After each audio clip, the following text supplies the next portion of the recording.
બેઠો અને ફાઇનલી નીકળી રહ્યો છું કાલે આપણે જે કાલનું કામ બાકી હતું ત્યાં તો તમે જોઈ શકો છો ભાઈ અત્યારે ધનેડો હાકે છે અને હું લારીમાં પાછળ ઊભો છું. તો આપણે જમણી ભરવા તો તમે બને રહેજો બ્લોગમાં એન્ડ લગી અને આપણે મળે હવે ગામમાં જઈને. તો તમે જોવાનું ભૂલતા નહીં મિત્રો, આપણે મળે હવે ગામમાં જઈને.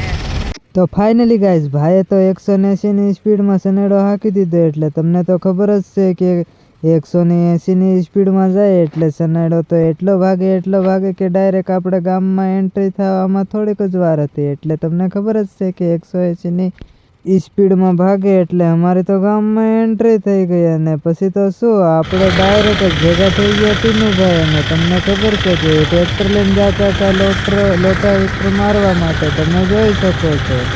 પછી તો શું ત્યાંથી અમે નીકળી ગયા આગળ, અને તમે જોઈ શકો છો આ ભાઈ તો આજે નવા આવ્યા છે, કારણ કે આનું નામ છે શંકરભાઈ, અને એ આજે મરચું પેકિંગ કરવા આવ્યા છે ચટણી. તો તમને ખબર જ છે કે શું હાલત થવાની છે એમની.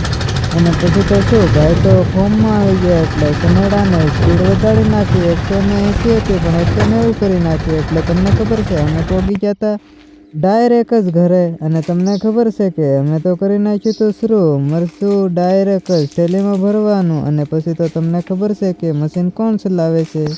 તો તમને ખબર નથી ને કે મશીન હું નથી ચલાવતો ને, તો જોઈ લો મશીન હું જ ચલાવું છું. અને ફાઇનલી આપણે તો મશીનના કિંગ બની ગયા અને મશીન આપણે જ હકાવી છીએ.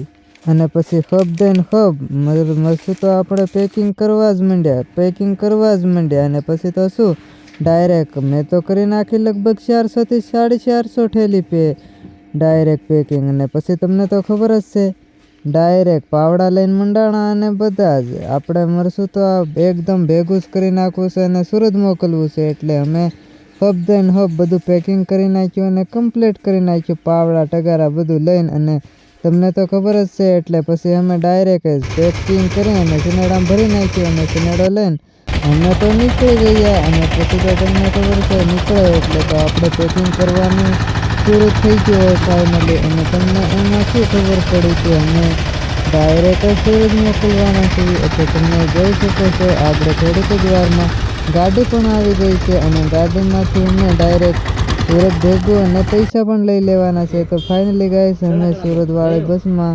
પહોંચાડી દીધું છે અને તમે લઈ લેજો. અને હવે આપણે મળવી